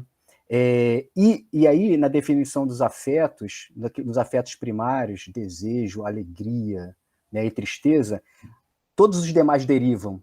Isso. E a gente teve a oportunidade de conversar na semana passada, não sei se vai se recordar, a gente falando sobre isso, né, que aqui em casa a gente estava tendo uma conversa exatamente sobre o nazismo e o fascismo, e aí a gente falou o seguinte, Spinoza veio até a mesa, né? Trouxemos Spinoza até a mesa e falamos aqui sobre como, se a gente entendesse os afetos básicos, né, primários de Spinoza e aqueles que derivam, como ficaria mais fácil até da gente entender determinadas coisas. Aí, queria que você falasse, assim, como a maioria aqui, os alunos, né, tem pouco conhecimento de Spinoza, fala para a gente do afeto amor e do afeto ódio. Opa, claro. Como que eles impactam, né? Um pouco até do que o Emanuel colocou, da questão das redes sociais, né? E por que é tão importante a gente entender esses afetos?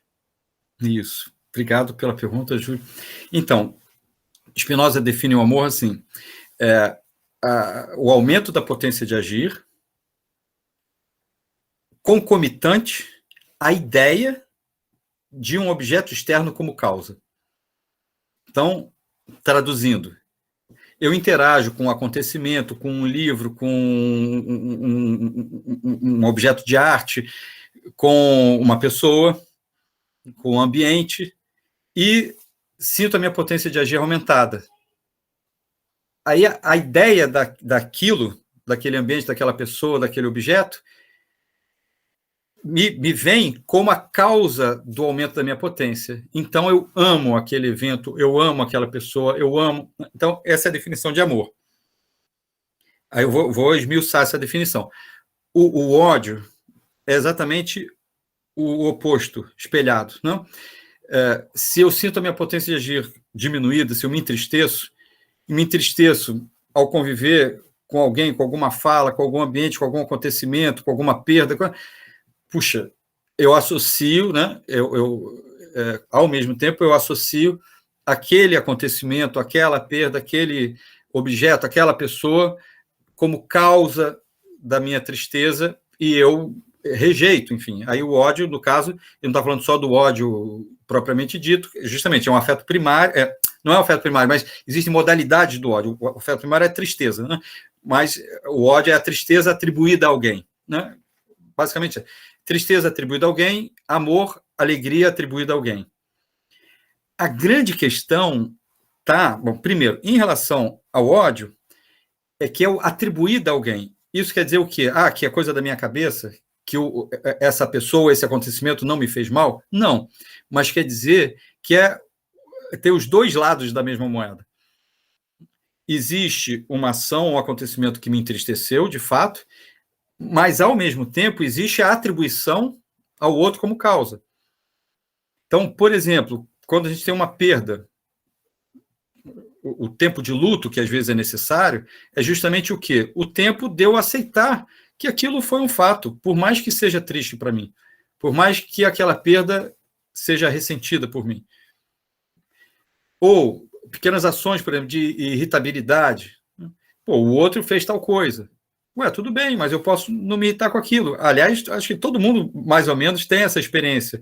Você está num dia bom, alguém faz uma coisa, e a pessoa está mal com ela mesma, né? Para ser grosso, sei lá. Você está num dia ruim, a pessoa faz a mesma grosseria, você é inaceitável. Opa, está mostrando bem o quanto que a tua disposição do seu corpo, do seu psiquismo, modifica a maneira como você se afeta e a atribuição que você faz. Ou seja, não é tirar a objetividade das ações, é que a parte subjetiva, a parte da recepção, é muito importante. Então, eu diria assim, isso em relação ao ódio, daqui a pouco eu vou falar do amor. Eu diria assim, se a gente percebe isso, e se a gente percebe isso em cada interação singular nossa, a gente vê o quanto que é vantajoso para a gente não tomar as coisas a ferro e fogo. O que não significa não fazer a análise. Analisar não é julgar moralmente. É assim, opa, tal pessoa, toda vez que eu estou com ela, eu me sinto mal. Né? Melhor, talvez, eu selecionar minimamente o encontro. Não tem jeito, você tem que conviver com ela. Ok, como que eu posso mudar a interação, a comunicação, de modo a aquilo não me incomodar tanto? E por aí vai. Né? Quer dizer, então, a gente começa a ser mais ator, agente, ativo, também nessa interação, nas interações, com os acontecimentos. Normalmente, a gente não sofre por causa da dor, a gente sofre porque, de algum modo, entende que não deveria ter aquela dor. A dor moral, digamos assim, em geral, é muito maior do que a dor real, né? A física ou mesmo psíquica. Por isso que eu acho importante também diferenciar dor de sofrimento. Então, isso em relação ao ódio. Ok. Em relação ao amor. A grande questão em relação ao amor é justamente diferenciar amor, afeto ativo, de amor, afeto passivo. E aí, por essa definição de amor, dá para a gente entender que eu digo assim, se apropriar, deixar ir elaborando no nosso inconsciente essa ferramenta conceitual, que é justamente o quê? É uma atribuição ao outro dele ser causa do aumento da minha potência. Igual que a gente falou em relação ao ódio, o outro, de fato, está interagindo comigo e está aumentando minha potência. Então, é verdadeiro isso, e é singular. É assim, caramba, eu me sinto bem com essa pessoa e eu discordo dela. Eu me sinto mal com essa pessoa e eu concordo. Como eu falei desde o início, a ideia dissociada, a ideia do corpo não vai adiantar nada. Então, assim, por que eu me sinto bem aqui? Por que eu me sinto mal ali? Então, ir compreendendo isso. Então, ou seja, existe uma relação real, né? Digamos, eu vou ver um pôr do sol, fazer uma viagem incrível. tudo bem, mas se a pessoa estiver mal, ela não vai nem conseguir aproveitar aquilo. Então, tem o objeto externo, sim. Tem a interação, sim, e tem o meu estado corpóreo e psíquico. Não? Digamos, eu estou com dor no estômago, enjoado, eu vou ter menos capacidade de aproveitar, usufruir de uma coisa. Né? Então, é o estado, ao mesmo tempo, físico e psíquico. Ok.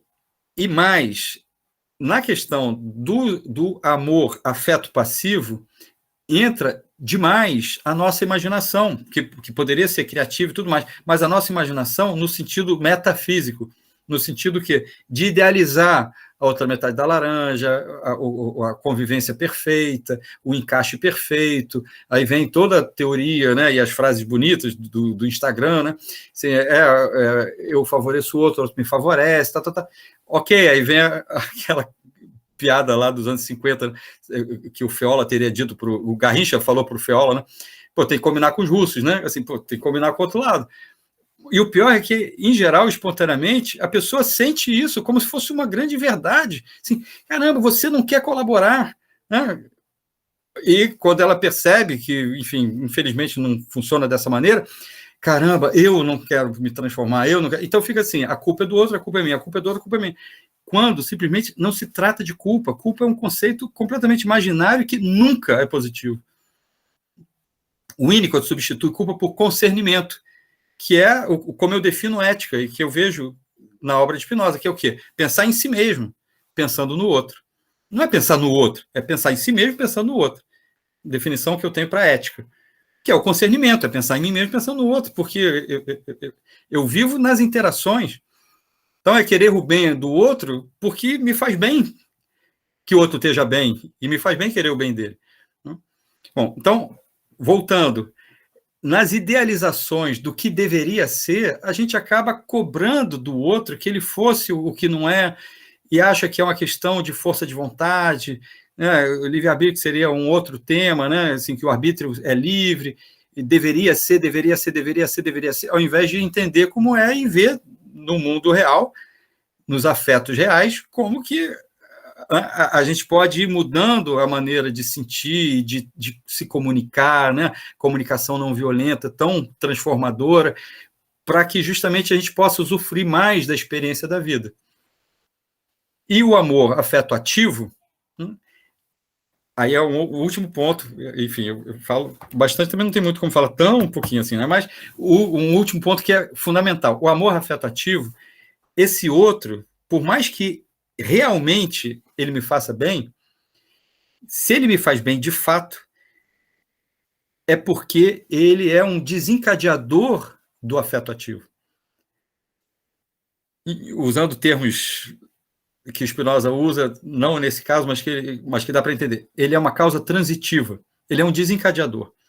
Então, ou seja, se estar com alguém, estar num grupo, me afeta bem, como um afeto ativo e não um afeto reativo, não uma alegria passiva, mas sim uma alegria ativa, isso quer dizer que sim, esse outro é singular e está havendo uma química, um encontro, uma partilha real desse objeto singular comigo como objeto singular. Mas isso significa o quê? Que esse outro, ele me ajuda a desencadear em mim uma potência que é minha. Ou seja, não é dele que está vindo a potência, é ele, como objeto singular real, que está contribuindo para desencadear em mim uma potência que é minha, ou seja, que é da vida em mim. Então, o amor ativo, ele sempre é alguma expressão, né, ou alguma partilha que favorece, que propicia uma vivência do amor à vida como um todo. Isso que Nietzsche chamou de amor fati, amor aos fatos, que Spinoza chamou de amor dei, né, a Deus como o real, amor à vida, e amor intelectual a Deus, quando ele acrescenta o intelectual, não é que é a ideia da ideia dissociada, ao contrário, é porque essa compreensão de que uma relação favorável, uma relação com um evento, com um meio, com uma pessoa favorável, são maneiras, são facilitadores, né, desse amor à vida como um todo. Então, essa compreensão ajuda a gente a ter essa ideia adequada, de ver assim, opa, peraí, olha só, se eu tenho uma experiência de amor, essa experiência é uma experiência da vida através daquela relação. Uma experiência de amor à vida através daquela atividade. E por aí vai. Né? Que liga ao que eu tinha mencionado da eternidade, né? É a experiência da eternidade. Ok, André. Excelente. Eu queria saber primeiro aqui com quem está aqui na sala, se alguém tem alguma pergunta, porque a gente já está encaminhando para o nosso encerramento, né? Já estamos aqui há algum tempo. E se não tiver uma pergunta, professora Denise, não sei se tem algum questionamento para o André. André, às vezes fica a impressão, para quem não conhece Spinoza, assim, então é para sermos individualistas, é isso? Então, posso já responder, claro. E aí sim. Eu vejo...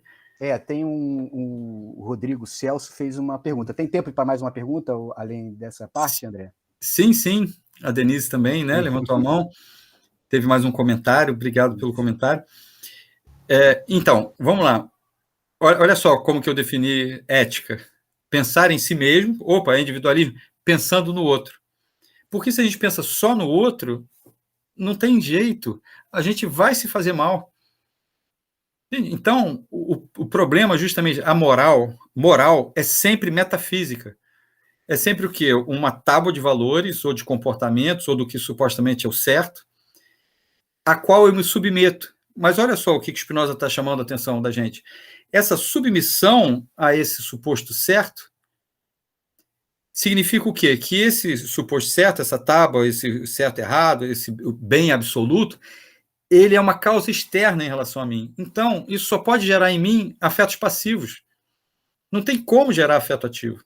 Porque o afeto ativo é o quê? De algum modo, é uma apropriação da compreensão. Para que esse outro seja uma causa transitiva, ele desperta alguma coisa em mim. Então, eu responderia, sintetizando para passar para as outras questões, da seguinte maneira. Uma pessoa egoísta, individualista, ela não é egoísta o bastante, nem individualista o bastante, porque justamente ela está nos afetos reativos, passivos. Ela está sendo egoísta individualista porque ela está com uma ideia inadequada de que ela existe separada dos outros e que os outros, de algum modo, a ameaçam. Por isso que ela está sendo individualista e egoísta. Na verdade, é porque ela se sente insegura. Se ela se sente florescendo, ela não vai ser individualista nem egoísta.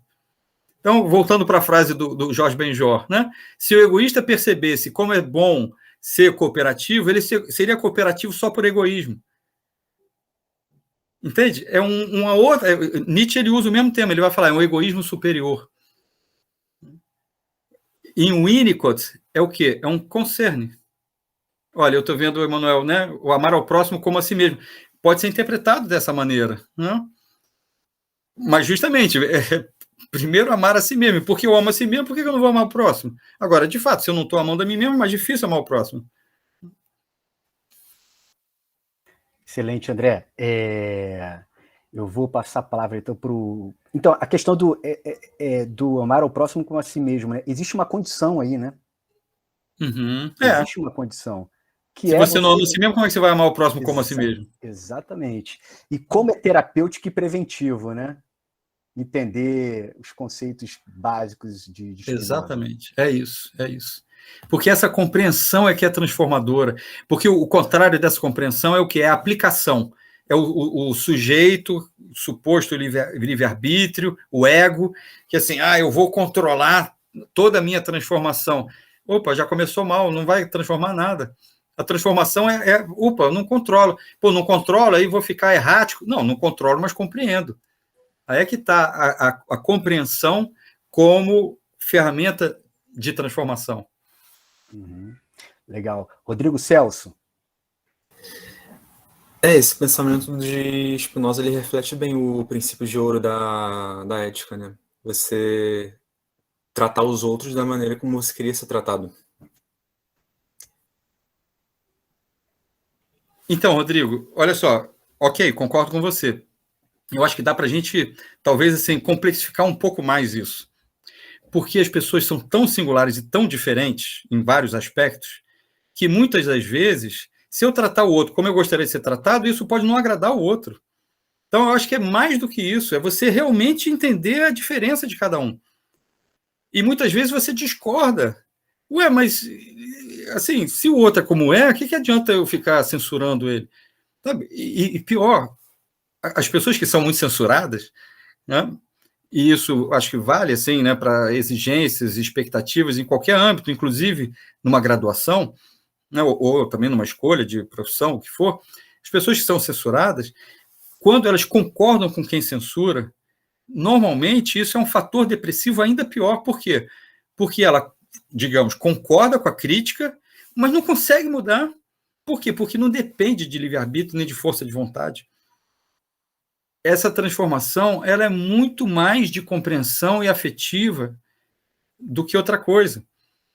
Então, as críticas baseadas numa normalidade, numa reação normal, baseadas, enfim, no que deve ser, elas nunca vão ser construtivas. Mesmo que o argumento seja ótimo, a pessoa que as recebe, o que ela faz com aquilo? O Winnicott, ele percebe muito bem isso, quando ele diz assim, olha só, um terapeuta, no caso, mas pode ser qualquer interação interpessoal, né? Quando o terapeuta ele fala verdades, se o paciente não sente aquelas verdades como deles, ele não se sente criando aquilo, o Winnicott diz, criando o que já existe, ele não se sente criando aquilo, aquela verdade vai fazer muito mal ao paciente. Até mesmo se ele reconhece como uma verdade. Porque é igual o diálogo socrático. Nossa, é verdade, eu não sinto nada daquilo, mas ele me convenceu que é verdade, ferrou. Eu vou me submeter àquilo, vou me sentir na obrigação moral de me submeter àquela verdade, e vou me sentir péssimo, porque é verdade, eu não sinto. Entende? Então, eu acho que a coisa é ainda mais singularizada, então não é que eu discorde do que você disse, mas eu acho que é muito mais singularizado do que isso. É que, assim, é mais o espanto oposto, de assim, uau, como é que a pessoa se sente bem dessa forma, tão diferente de mim? Olha como o psiquismo humano é rico. E aí a gente vai aprendendo justamente a se aceitar a diferença, né? Essa comunicação não violenta, essa diminuir a irritabilidade, e meio que se encantando, né? Olha que incrível como as pessoas são diferentes. A gente pode pensar como as pessoas são birutas, né? Claro, o outro também vai achar que a gente é biruta. Enfim, mas é essa aceitação, né? As formas de se afetar são muito diferentes. É um aprendizado enriquecedor. Sim, entendo. A minha real dúvida é que durante a pandemia eu tentei ler a Ética de Spinoza, só que não cheguei nem na metade do livro, porque eu devo ter lido umas 50 páginas, eu acho, mas eu parei porque eu já não estava conseguindo mais entender, não estava nem conseguindo mais acompanhar o raciocínio dele. E tem vezes que ele manda, que ele... Não é que manda, ele fala assim, essa proposição já foi tratada no... Isso é o primeiro hipertexto que se tem notícia na história.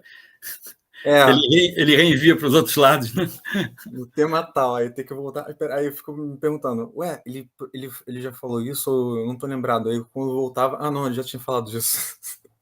Tem programas, aplicativos de leitura da ética que você põe o cursor, aí faz a mãozinha assim, aí abre o quadrinho para você não ter que voltar toda hora, aí abre o quadrinho assim. Sim, mas existe algum pré-requisito para, tipo assim, ter que saber alguma coisa antes de mergulhar de fato no livro da Ética de Spinoza? Não tem. Olha, eu vou falar o meu método, eu falo de uma maneira um pouco jocosa, assim, mas é sério.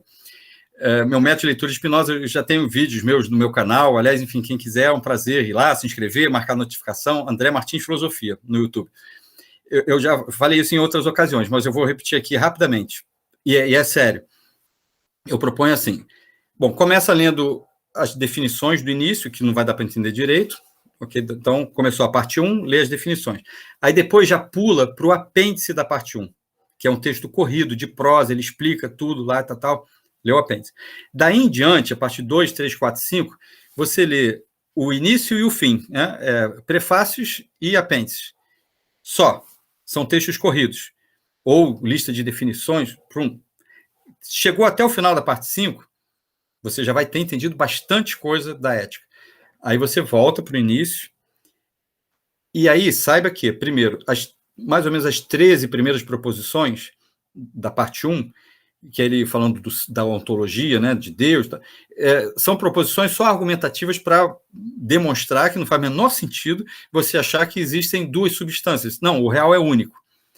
Então, você pode também pular essa demonstração e já ir lá para 13, 14, da parte 1.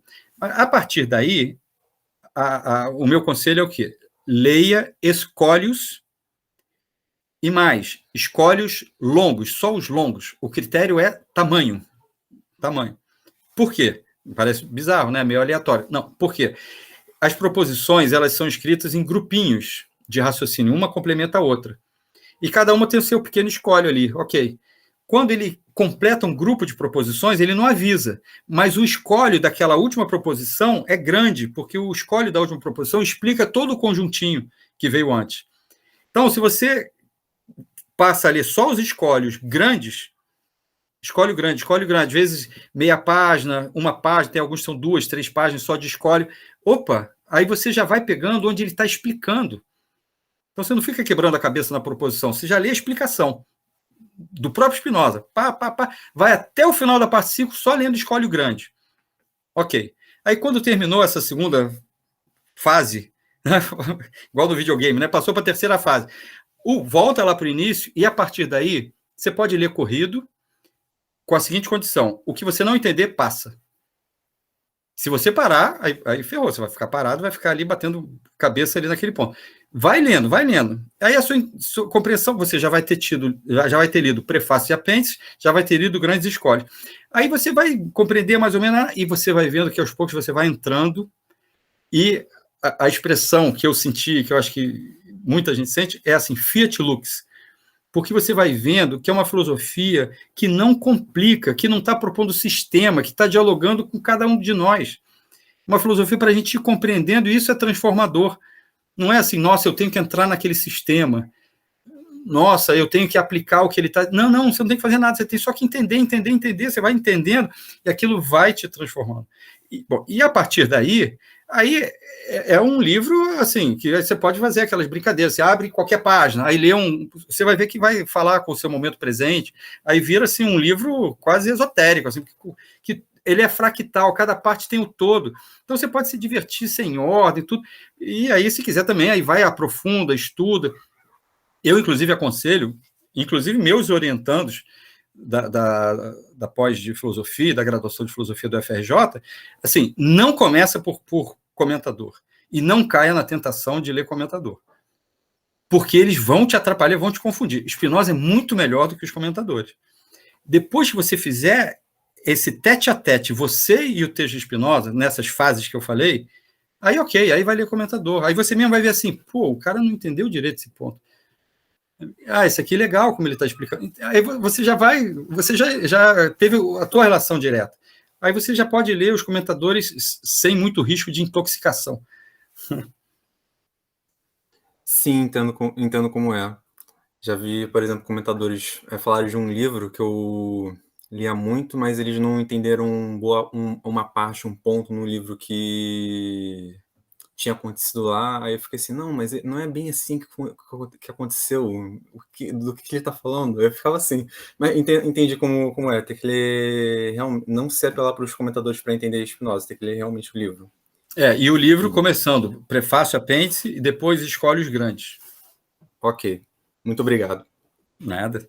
Obrigado, depois me conta qual foi o efeito. Obrigado, Rodrigo. André, sensacional, porque realmente, né, é um caminho que é difícil de trilhar, assim. Spinoza, as pessoas normalmente têm essa percepção, falam assim, né, eu comecei, mas não deu, cara, né, não deu, porque realmente é barra pesada, vamos dizer assim. Mas essa é a tua dica, porque eu fiz de outro jeito, eu fui lendo, e de fato tinha épocas que eu ficava assim, martelando muito no mesmo ponto, e o Spinoza que você falou do hipertexto tem um outro detalhe, né? Ele te cerca. Se você quiser correr, eu fico pensando o lutador de boxe, né, tentando fugir, e o adversário é o Spinoza. Você fala assim, não, aqui não tem isso não. Aí ele fala assim, olha só, na preposição tal, eu falei isso. Aí você volta lá e ele fala assim, putz, me pegou, é isso mesmo, cara. Né? Ele te cerca de todo jeito, não tem como correr. Olha, deixa eu comentar só mais uma coisinha. Quem quiser apelar para um comentador, eu recomendo, recomendador assim, da ética inteira, eu recomendo um só, Pierre Macheret. Só que, por enquanto, só está em francês, que eu saiba, né? Enfim, quem sabe algum dia eu participo da tradução para o português. É porque cada um traz o Spinoza aplicado, de repente, ao seu... Por exemplo, Diego Tatiana, na Argentina, tem uma visão bem voltada para questões sociais, né? Aplicação de Spinoza para o despertar da realidade do indivíduo inserido em sociedade, né? Então... Isso, a Chauí eu acho que tem esse viés que eu chamo de iluminista. O Deleuze, eu acho que ele erra em vários pontos, assim, grosseiramente, que são pontos importantes, capitais, apesar de outras partes serem muito boas e bonitas. Enfim, acho que, se for para pegar o Pierre Macheret, eu acho que ele assim, o que mais se abre para Spinoza. Bom, André, a gente está avançando muito, eu te agradeço. Eu vou pedir, se puder, passar a palavra para a professora Denise, e aí a gente encerra. Claro, isso. Enfim, vamos lá, professora Denise. Não, assim, eu fiquei muito feliz de escutar e com muitas dúvidas, que nem o Emanuel, quer dizer, eu nunca li Spinoza, sempre ouvi pessoas falando de Spinoza, né?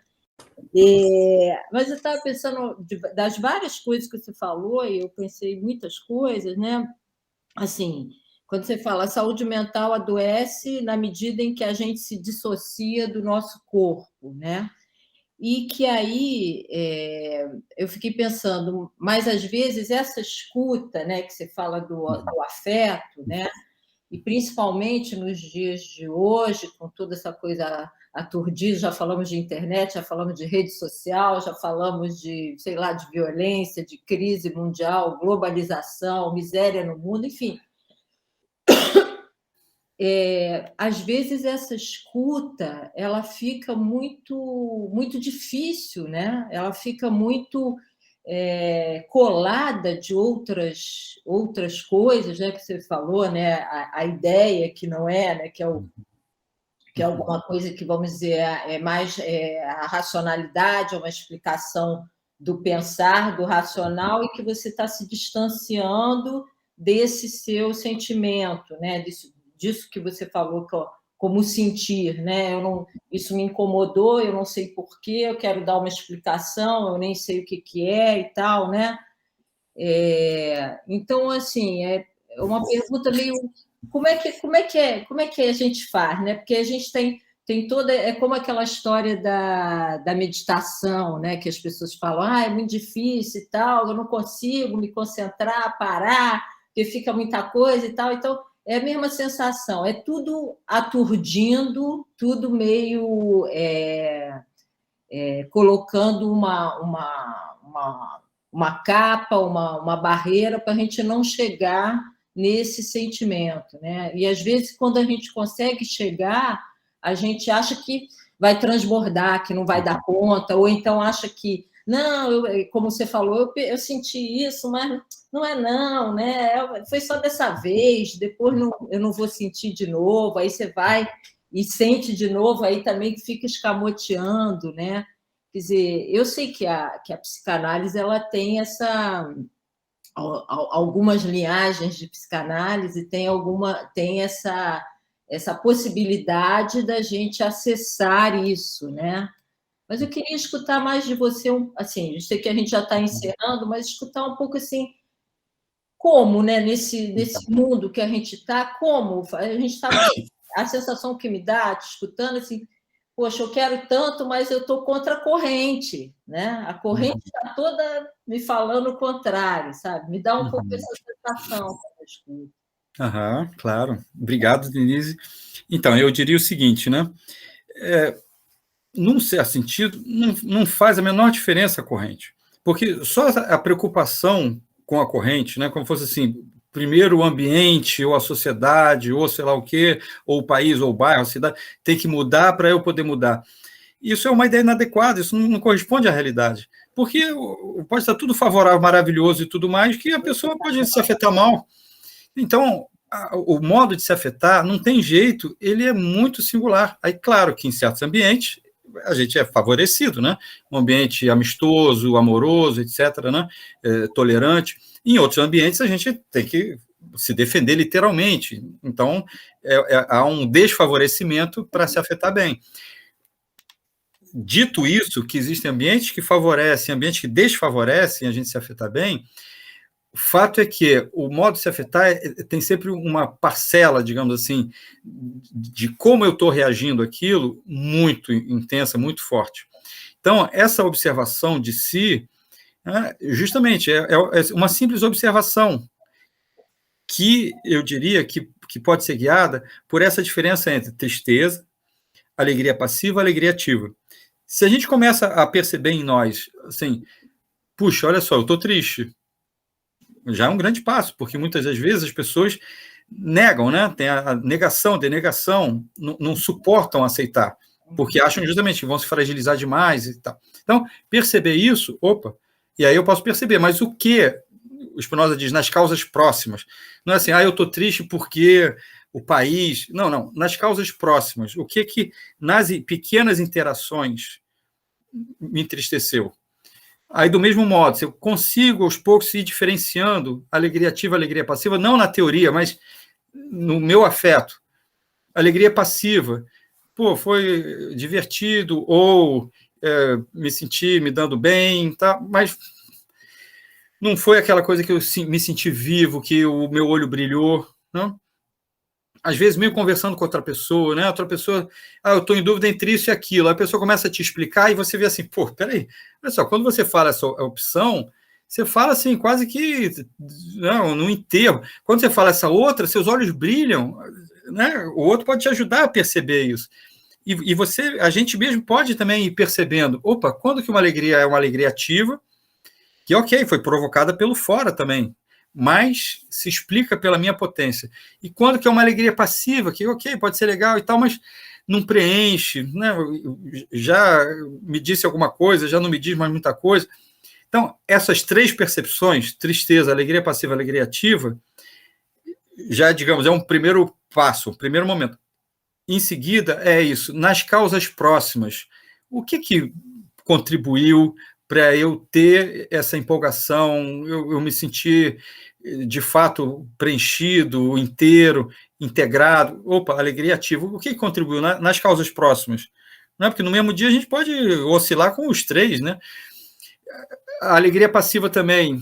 Puxa, que tipo de alegria passiva já não está mais sendo tão só um divertimento, está já gerando frustração, gerando tristeza, ou que eu percebo que já é reatividade, que eu estou reativo, ninguém me fez nada e eu já estou me defendendo do quê? De questões passadas, de mágoa, ressentimento. Então, é essa observação de como que a gente está funcionando, não no geral, na teoria, mas ali, nas interações do dia a dia. E é isso, num certo sentido, repito, por mais que seja favorecido ou desfavorecido, mas num certo sentido, independe do macro. Porque um exemplo que eu gosto de dar é assim, quem pegou, né, a época, anos 60, 70, até anos 80, assim, das sociedades alternativas, das comunidades, todo mundo cheio de boa intenção, só que querendo guiar as boas intenções com o tal do livre-arbítrio, com o ego, assim, né? Vamos agora só nos afetar bem. Aí criava um ambiente para ser totalmente favorável. E aí começava a intriga, sei o quê, injustiça e tal, e a coisa implodia. Por quê? Porque o ser humano se afeta assim. Então não tem como. É análogo, que eu dou esse exemplo também, os Jetsons. O que é os Jetsons? É aquele sonho de que, como o sofrimento vem do corpo e vem da natureza, né, se a razão humana bolar um mundo só artificial, aí ele não vai ter tristeza, nem dor, nem finitude, nem nada, porque eu estou usando a razão para criar um mundo muito melhor. É como se fosse um mundo sem matéria, porque foi fruto só da minha suposta razão. Não acontece, porque o afeto independe disso. Uhum. Muito bom, muito legal. Obrigada. E, né, para não dizer que eu estou indiferente ao ambiente, não é isso, ao contrário. Porque quando a gente se afeta bem, a gente é um fator de transformação, primeiro sem esforço nenhum, espontaneamente. E mais, um fator de transformação do ambiente social, também porque a gente se expressando, se sentindo, se afetando bem, a gente quer compartilhar isso, a gente quer, né, tem mais energia, inclusive, mais potência para realizar coisas. Então, não precisa, isso para mim é muito claro, não precisa de ideologia. Uhum. Ideologia, por mais bem intencionada que seja, já é aquele ideal metafísico. Sabe? Então, assim, o que se quer com uma ideologia, vai ser muito mais bem alcançado se eu me afeto bem, se eu percebo o que no ambiente que me favorece afetar bem e se eu contribuo para que os ambientes sejam fraternos, amorosos, colaborativos. Não? Ok. Obrigada. Nada, obrigado a você.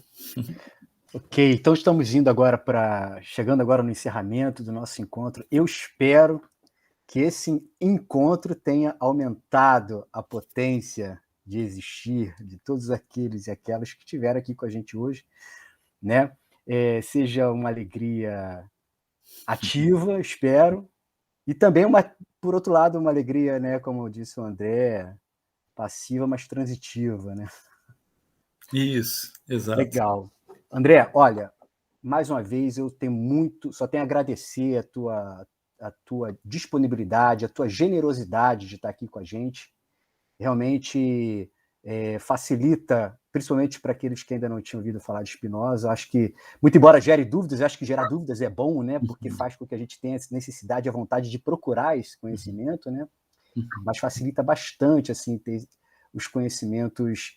Porque você, para quem não leu ainda a obra, você passou por muitos conceitos da ética, do Tratado da Reforma do Intelecto, enfim, ou da Emenda do Intelecto, e de uma forma assim, em pouco tempo, consegue assim, fazer um extrato, mas um extrato de qualidade. Assim. O extrato já supõe-se que seja de qualidade, porque é aquilo que a gente tira de melhor daquilo, né? Enfim. Eu te agradeço, André. Eu passo, então, a palavra para você, para suas considerações finais, e a gente, em seguida, encerra o nosso encontro de hoje. Obrigado mais uma vez, André. Obrigado, Júlio César. Eu queria só agradecer a você pelo convite, a você, a Denise, a Emanuel, a todos que estão aqui, aos que vão, né, ouvir depois a gravação. É realmente um enorme prazer poder compartilhar isso, poder trocar. Eu fico realmente muito, muito feliz e grato. E, enfim, quem tiver interesse, curiosidade, né, dá uma olhada lá no canal do YouTube, André Martins Filosofia, façam comentários, eu quase todo dia estou entrando lá para responder os comentários. Isso tudo para mim é muito, muito gostoso, enfim, é muito prazeroso. Então, queria agradecer a vocês, enfim, deixar aí um abraço. Já me inscrevi lá, hein, André? Já entrei lá. Bacana. É rápido. Legal. Bacana. Obrigado, André. Valeu muito. Ok. Vou, então, encerrar a gravação. André, a gente se fala um pouco mais à frente. Um abraço. Tchau, André. Muito obrigada. Obrigado a vocês.